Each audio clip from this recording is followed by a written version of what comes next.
lovely people, and welcome back to the show, Selena Solomon. So we got through episode 1 and we're here for episode 2. Now, I've got someone very special here today. I would like to welcome you to the show, Julian. Hi, how you doing? Good to see you. Good to see you. Good to be here. Julian, look, he's not just any old person. This is my cousin, right? And we've got a really interesting story because, as you know, I talk to real people, real stories, and I find your story really interesting. When I think about who I want to have on the show, you came to mind, and I was like, you know what? I've never really, although obviously we're cousins and we've been in and out of each other's lives from little, I've never really sat down and had a full story from you about, you dreamed of being a footballer growing up. And I remember, being out playing football with you on the green, at Alford Gardens, and I think we got a bit of footage of that somewhere. Probably, do you remember? Probably, From the video coming down into the field. I remember that. And obviously you went on to play semi-professional and was doing something you loved, got paid for it. Then you was a manager of a very iconic casino. I mean, this guy now is a professional qualified counsellor. Stroke psychotherapist. So I'll just, we'll touch on that later. But I'm glad you said that. Do you want to just say it again, Julian? I said counsellor stroke psychotherapist. All right. So there is a difference in the fields, but they can get a lot of, miscommunicated when you say counsellor. So that's why we was having that conversation earlier. About the difference in being a counsellor and psychotherapist. So, and when I tell people I'm a counsellor, what they think straight away, they think I work for the government, which no, is not the case. So did you hear that? Psychotherapist / counsellor. So for those that you don't know, if you put it in Google, a counsellor might come up as someone who works for the government. Yeah, local authorities or something like that. Yeah. So, just wanted to clear that up before we dived into the combo. So, it's a lovely day today. Weather's hot again. We give thanks. Because, as I said, we've always something to complain about with the weather in the UK, but we must be happy when we do get the lovely sun and everyone's in a good spirit and everything. Yeah, so, absolutely. Yeah. But, I suppose, shall we start with the how, the what, the why? A little bit about where you're from. Where did you grow up? What area? Okay, so I grew up in Woodford. Right, so that's Essex / East London, because literally it's a strange one. You go South Woodford, you're in East London. You're in Woodford, you're in Essex, so it's literally on the border. Grew up there. And I 100% understand because I always had trouble working out where I was from. Was I East London or was I an Essex girl? Right. In the end, I was like, Essex comes under the postcode, Wanstead, right? I think Wanstead. I don't know. I don't know. Actually, I'm not sure if I did it from school because I went to school in Essex, Woodford. But anyway, I am an original Essex girl. Don't try it. He's an original Essex boy. I think I've landed where you have. It's kind of like whatever, innit? I was born in East London. So that's another thing. It's kind of like London. Who you're speaking to, right? You kind of relate. If I'm speaking to a foreigner, I'm saying I'm from London. If I'm speaking to someone that knows London, I'm from East London. If I know someone that knows East London, I'll go more deeper. So it depends exactly what you're saying. It's all about context. It's what I'm literally talking to that person. what they know, what I believe they know, and going from there. How it makes sense to them. It makes sense to them. That's exactly what we're going to do. So for the purposes of this, I'm from Woodford. Grew up in Woodford. Moved to Woodford Bridge when I was about 15 with my mum. And then we moved again from there when I was about 19, 20 to East London, to Manor Park, and then obviously in Plaistow and areas like that as well. So I've always been East London, still East London now. And that's what I tell most people where I'm from is East London. So that's basically where I'm from. Went to school in Woodford. I went to the good school in Woodford because there's two. You got the one that my esteemed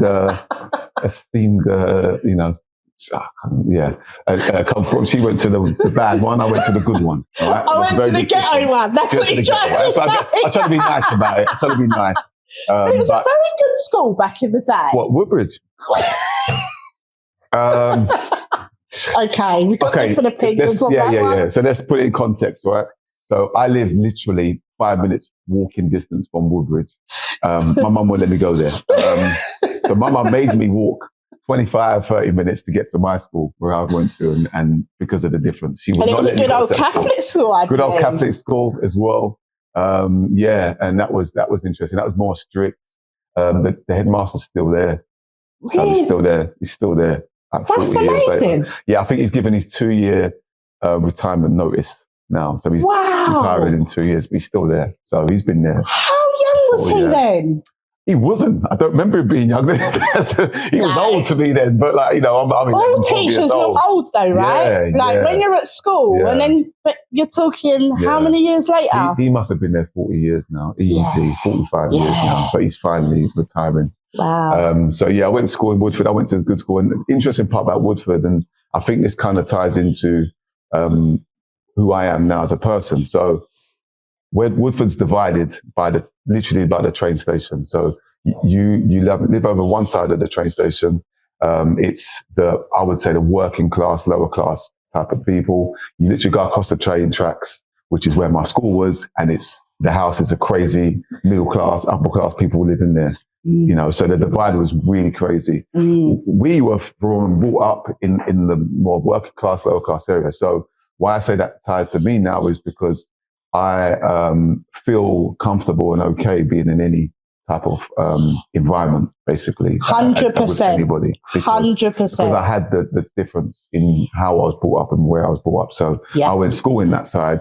I grew up in the lower class, working class area, but I went to school in the middle class area. So for me, standing here now as a young black man, I still call myself young. That's how I see myself. It's quite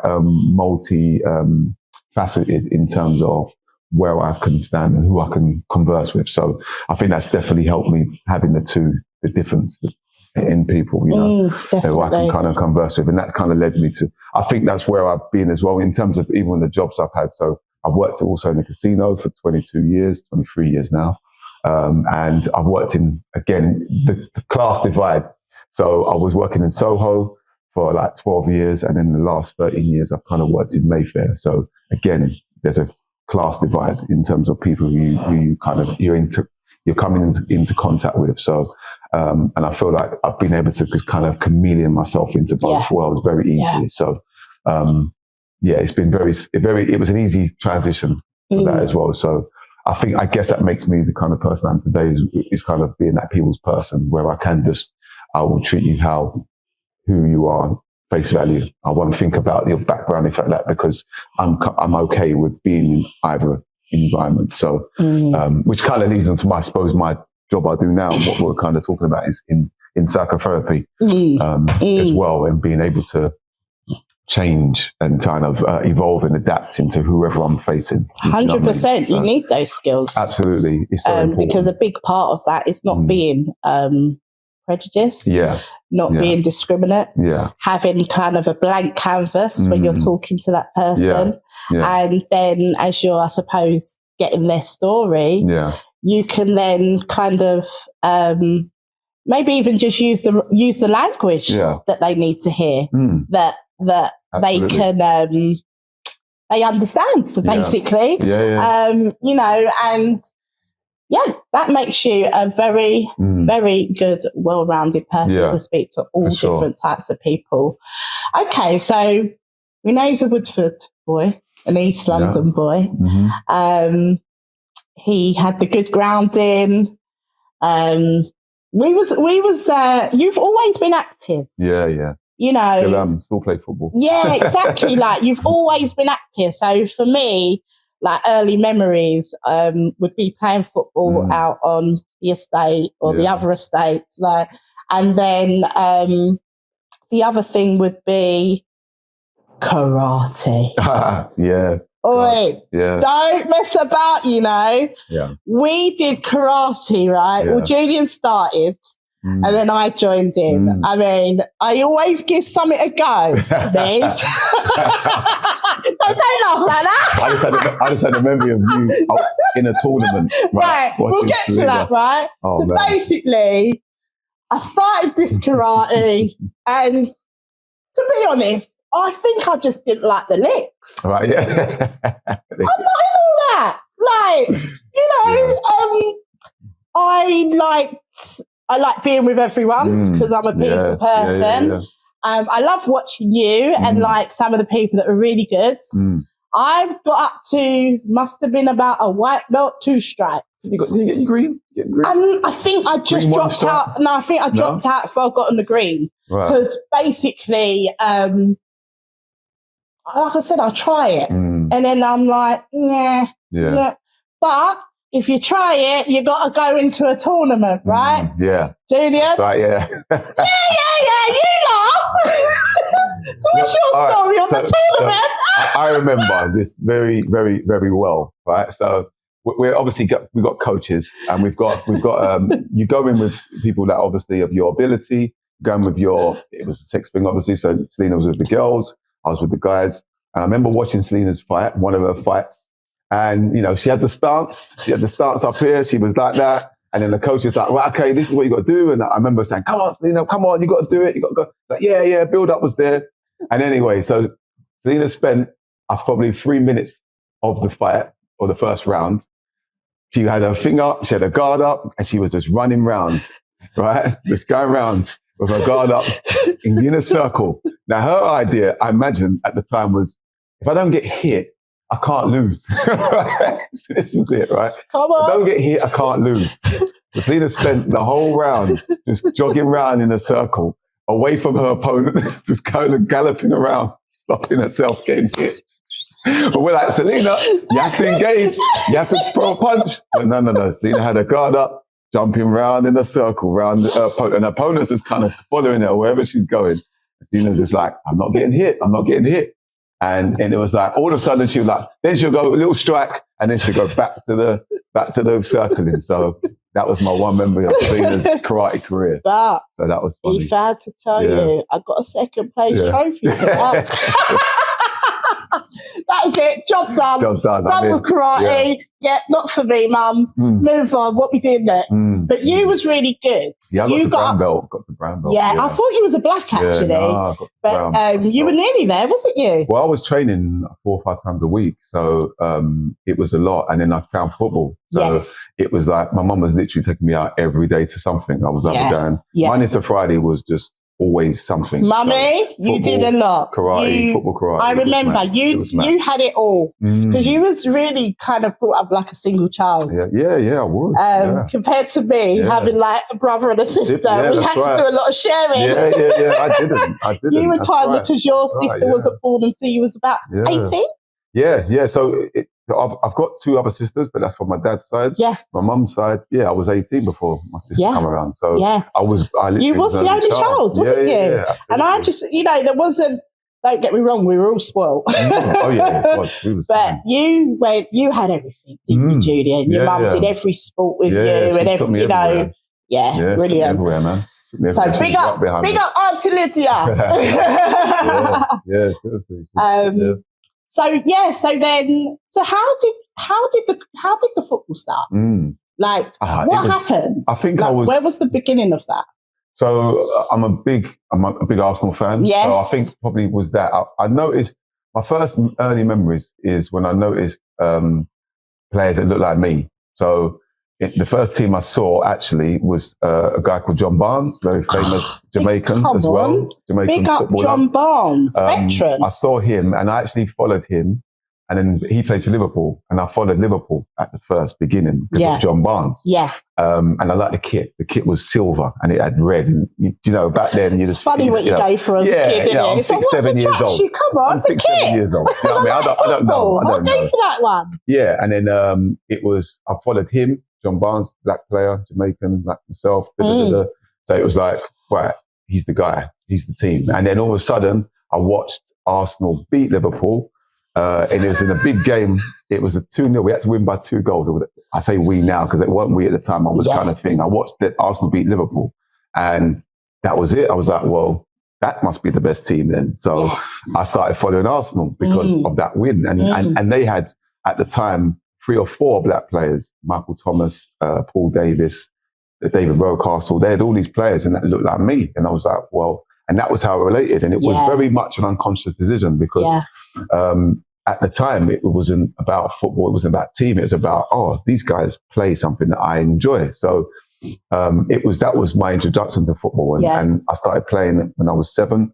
And from there, the rest is history because it was just something I fell in love with. And that was probably why I stopped karate was because I had football. It took over. So I couldn't do karate 4 or 5 times a week. No. I was playing football. So I stopped doing karate. And I was football non-stop from there. And that was when I was 11 when I got scouted. Yes. For Norwich at the time. Went to Norwich. I was there for 4 years till I was 16. I was offered a YTS scholarship, and stupidly turned it down, because I didn't want to leave home. I remember talks about that. It's all vividly coming back to me. Yeah. So I didn't want to leave home because I had to move to Norwich and I was a London boy. Yeah. With my mum. So I didn't want to leave mum. Silly mistake now, but I mean, it's in one of those hindsight. things. It's hindsight. You know what I mean? I'm 16 and making decisions. Absolutely. What can you do? Yeah. I've done that, and then stayed at Norwich for 4 years. 16, was kind of clubless, but because I was at Norwich for that long, I had interest from other clubs. So Charlton, local club here. I was going to go to Charlton. At the same time I was going Charlton, there was another player we probably know, Jermaine Defoe. He was going from Charlton to West Ham. And basically, them times there, there was a thing called tapping up, where you tapped up players, where you spoke to them before speaking to the club, which is highly illegal and not allowed. But it happened. They did back in the day, innit? Yeah, it was the way. Was the way. It happened all the time. Yeah. So back then, basically, West Ham were taken to court by Charlton because of Jermaine. Right. Got in there. So I was going Charlton at the time. Norwich wanted compensation for me, so they had to pay money. They weren't saying how much, but I'm guessing it would have been in the thousands for a 16-year-old. But at the same time, they were going through their stuff with West Ham. Charlton were going through their things with West Ham. So they were like, we're not in a position to kind of take you on because we're still going through this court case with West Ham, dealing with Jermaine and the tapping up. So I got caught up in that as well, which didn't help my career, obviously. No, of course not. After I left Charlton, that didn't work out. I went to Leyton Orient as well. So I was there for a year. Didn't get anything offered after that. Then I went to Millwall. No, sorry, I went Millwall first. Getting the wrong way around. I went Millwall after Charlton. I was there for the year. Didn't get offered nothing. Then I went to Leyton Orient for the year. So this is about 18 now. Yeah. Left Orient, didn't get nothing offered after that. One of the managers really liked me. Another one didn't so much. So literally that's what it was. The game's about opinions. Simple as long as that. And it's crazy to think about that. Wow. But it's about opinions. One guy meant like me, one guy didn't. So I didn't get offered nothing past that. Then I went out to Wales. Played full-time out in Wales in the Welsh Premier League. So I played in the Premier League in Wales. That was cool. That was great. Again, so if I'm thinking about my journey and my career in terms of who I am today, that's a part of it. Absolutely. I did leave home. Yeah. I went away to another country. Yeah. Played the game I loved, was put up in a house. I didn't, with 3 or 4 other players. We lived there, trained every day. Loved that. Cardiff was down the road.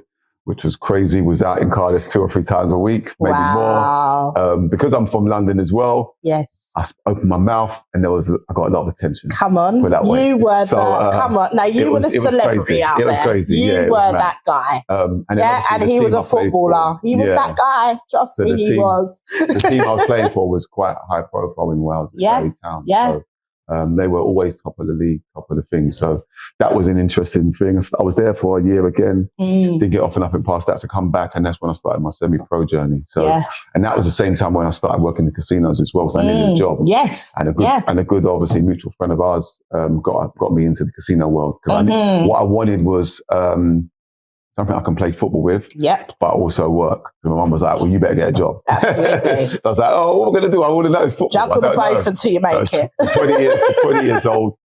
20 years old, I got a job, and but actually my first job was in a pub, in Rising Sun pub in East London. Gosh. Yeah. So I worked all there. of you from East London, you must, if you don't know about the Rising Sun pub, anyways. Yeah. So I was there part-time for a couple of years. That was my first. And again, so we're talking about character building and who I am today. That was a massive part. Yeah. I didn't step in a pub before I worked there. Didn't step in it because to me, and in my head, if you weren't white and 40 years old, what you going to pub for?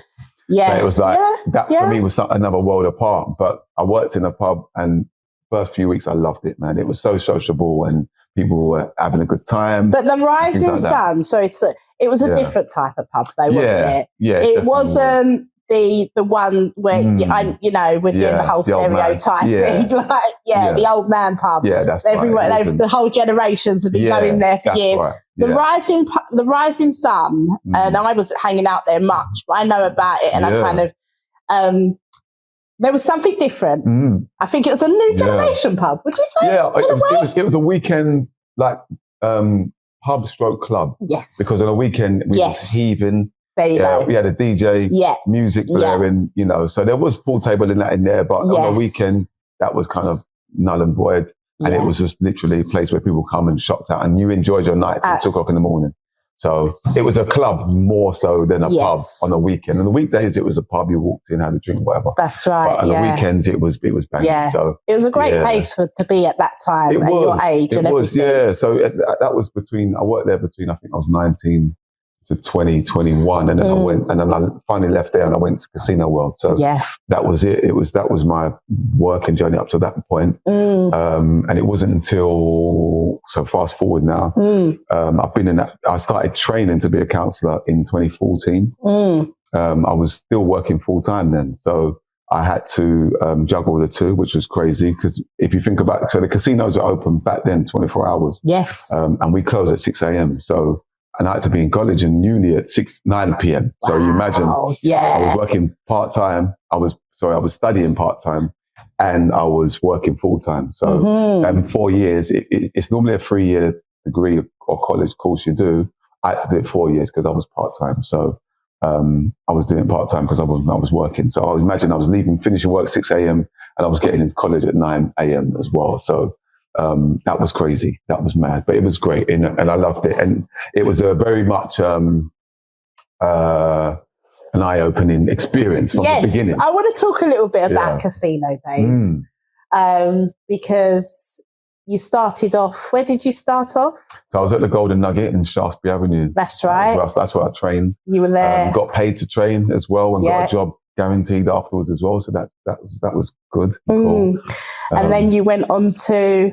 Where I'm still now is in Mayfair. So I went to Playboy Club. Yes. Playboy Club, which was... Iconic. Yeah. Iconic Playboy Club. Is it still called the Playboy Club? No. That's what I thought. Yeah, I thought it had changed. But since COVID. This man was there with all the bunnies, basically. Yeah. Proper. If you know about Playboy, you know what that casino was like. And the people it was attracting. Yeah. A lot of celebrities. Is there a story you can tell us? Can I tell you now? I did sign an NDA. But, did you? Yeah. Can I tell you now? Yeah, I can tell you a story now. Go on. I can tell you a story now. So, and this again goes into kind of my childhood. So we watched a very, very iconic show, probably weekly, or maybe I watched it more than you, but called Baywatch. Yeah. Come on. Right, Baywatch. Pamela Anderson. Right, red swimsuit, running across the they would hustle off the slow-mo, you know. So that was it. Pamela Anderson, you know, because I saw her the other day and she looks amazing. I know. She's taken off all her makeup. Right. And she's gone really natural. And I really rate her because she, sorry, I know we're changing it up a bit, but no, we're not at all. We are talking about Pamela. Yeah, we are. Exactly. She, you know, she was the breast implant, first person I ever seen on the telly with breast implants. That's what I remember as a visual. Do you know what I mean? The perfect figure, the blonde hair, all the young little white girls probably wanted to be like Pamela Anderson. And she was the real life Barbie, I'd say. Yeah. And before that, you wanted to be a real life Barbie, probably. Do you know what I mean? But yeah, recently I've seen her and she was doing an interview with someone and she's just stripped back. Oh, good. She's taken the hair extensions out. She's like just embracing her glorious hair, and she's very like soft spoken and just, I don't know. I've got respect for her differently. She's done a lot of stuff with her time, and I feel like she's spent it well. And from what I can see, she's a great mum as well. So big up Pamela Anderson. Yeah. So that kind of segues into my story because it's going to be about her. So. It was it was a day shift. I remember it was very quiet on a day shift. It was a private members club. Playboy was a private members club, so you couldn't come in unless you were a member. And just on any day, it was a normal, maybe a Tuesday or whatever it was. 3:00 in the afternoon, we weren't busy. Kind of was just talking amongst herself, and all of a sudden, in walks in Pamela Anderson with her son. Really? Yeah, with her son. Look at that. Yeah, so Brendan Lee, is it Brandon Lee? Son? I think, or is that the husband? Maybe. Tommy Lee's the husband. Right, so I feel Brandon Lee, that's right. He come in with her, and she walked in, and so when I'm seeing her, and you imagine that the 8, 9, 10-year-old boy is seeing Pam Anderson, right? And I was like, what? Wow, and obviously you got to keep it cool. I'm in private members club. I can't be fanboying. Absolutely.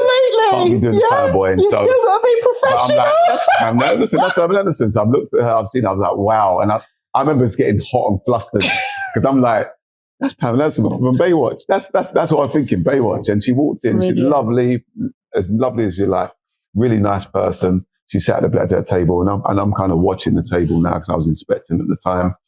And her son was there as well. And I remember he was wearing, remember that phase of the Pharrell Williams brought out this big hat he was wearing. He had that phase. Oh, yes. Yeah, that was in fashion. So her son was wearing that hat. Really? I remember that. And she come and sat at the table and she was really nice talking. Yeah. She didn't really understand the game. So I was explaining the games to her. And then she had a meal. She went and had a meal in the restaurant. And interestingly enough, what she'd done, she's a vegan. Yeah. So she's a fully fledged vegan. She has been for that long. She was vegan before it was fashionable to be vegan. One of those, and we had something on our menu called foie gras. Is it foie gras? It sounds like you're saying it right. Yeah, I'm not entirely sure what it is. Yeah, but I've heard that. Yeah, so basically, it's horrible. It's like egg. It's like horrible. Ducks. Yeah, because it's it's like ducks something intestines, and the way they make it and the way they do it is really quite inhumane, basically, the way they do it. I think it's called foie gras. Anyway. Okay. Basically, we had that on the menu. Yeah. So she's gone in there. She's obviously checked the menu. She's seen that's on the menu. And she was like, can I see the manager? Kicked up a big fuss about it. And basically, long story short, that was taken off the menu. She got it taken off the menu because of the inhumane. It's animal. She's a big animal rights activist. That's right. Yes, she's a big vegan. She's massive on that. So she saw we had that on the menu and she basically kicked up big enough fuss and they got rid of it. So brilliant. She come in for one visit, you know what I mean? Look at that. Kicked off the menu. So yeah, fair play to her. See, when your name's Pamela Anderson, you can things happen. Yeah, absolutely. You've got influence. You've got influence. You know? And you know what? So, it's a good thing, isn't it? You know what I mean? I'm a meat eater, but I rate it. You know, you've got to give ratings where it's due. Yeah, I never knew. She stands for that. Yeah. She does the protesting. She's involved, and she took it in her own hands to go, this is not right. Yeah. Take it off the menu. And the thing is, I wouldn't eat it now, knowing the story. I like meat, but I wouldn't eat it because the way it's made and the process doesn't sound great. I don't know why they would it would happen that way or do that. And people think, yeah, eat that, that's okay. But there's loads of stuff that isn't there. But yes, I think, yeah, she's definitely. Oh, I love that. So yeah, that's a great story. Yeah. I hope you guys love that too. Yeah, absolutely.